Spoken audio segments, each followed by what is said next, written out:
Well, let's stay on this and speak to Seb Kennedy, who joins us now live from San Jose. He's the founding editor of Energy Flux, an independent gas and LNG analytics platform. Welcome to the programme. I just want to put what's happening, reports from Iraq, that the country has declared a force majeure on all oil fields developed by foreign oil companies because of what's happening in the Strait of Hormuz. If confirmed, how significant would this be? Well, this is just another force majeure declaration on top of several that have come before it. We are in a full-blown energy war, and it is hard to overstate the impact that this will have on the global economy. In terms of oil and gas in particular, this is an unprecedented shock. I believe it's going to be bigger than the energy crisis of 20. When Russia conducted its full land invasion of Ukraine. We've seen energy infrastructure targeted almost indiscriminately across the Middle East, and this is going to have a major impact, and not just on oil and gas, but also on other commodities, fertilizer, chemical production, certain high-value gases that are essential in petrochemical production. The impacts are going to be widespread and felt for years to come. And just staying on Iraq, Seb, there's also an impact on the domestic output. We're hearing from the Iraqi oil minister just right now saying that production at Basra Oil Company has been reduced from 3.3 million barrels per day to 900,000 barrels per day since exports from the southern ports stopped. So put into context what another country there in the region having this force majeure, having less domestic output will mean?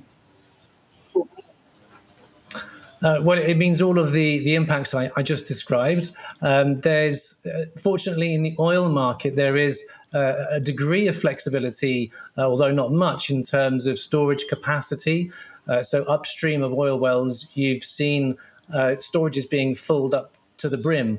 But when that happens and you hit what's called tank tops, as we're seeing in many Middle Eastern oil producers who can't export their volumes, then they hit the tank top. They've got nowhere to put the oil. They have to start managing well pressure. They can't keep producing, so they have to start shutting in wells. And this runs the risk of potentially damaging the structural integrity of the oil and gas wells. And that means that if damage is sustained, that getting them back online again when the choke points open up and the bombs stop falling, that it could be quite a long delay to ramp up production up to pre-war levels, assuming, of course, that that's even possible. And there are question marks around whether we'll be able to return to pre-war levels of production, certainly in natural gas, which is my area of expertise. There's a great concern that Qatar, for example, which was struck, of course, by Iranian missiles, its Ras Laffan LNG industrial city, there's the biggest impact there, I think, is confidence in the market and the reputation of the Middle East as a stable oil and gas exporter. And those effects ripple out into the future for perhaps a generation, and it's without precedent. Indeed, and as you said, this is now a full-blown energy war, and the IEA is saying that this Iran war is the greatest threat to global energy in history. And we saw last week it released 400 million barrels of oil and refined products from its stockpiles. What difference, what dent did that make at all? I understand it was only for 4 days that lasted, but what else can they do? Well, not a lot, really. I mean, your previous segment talked about the suggestions that the IEA put forward, all of which are very rational, but releasing strategic stocks, that's just one shot.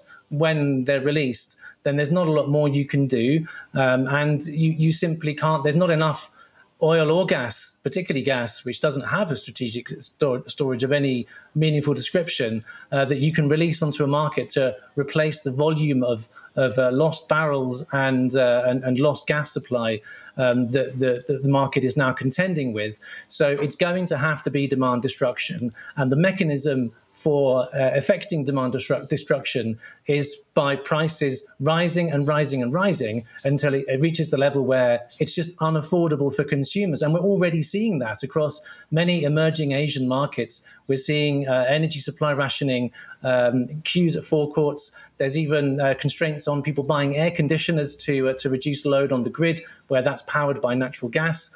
These kind of demand destruction measures and export controls, I should add, they are only going to have to accelerate and keep cutting deeper until there's some sort of relief in the form of an end to hostilities, a lasting diplomatic solution, a fix to the Hormuz chokehold, and quite significantly, a perception that risk has gone down, because even if you do all those things and you can't insure vessels that are transiting the Strait of Hormuz, then you won't have significant commercial traffic. That's been the biggest chokehold, is the inability to insure against war risk for oil, gas, condensate, other commodity exports through the Strait. Thank you so much, Seb Kennedy, joining us live there from San Jose, Costa Rica. Really appreciate your time and thoughts. Thank you.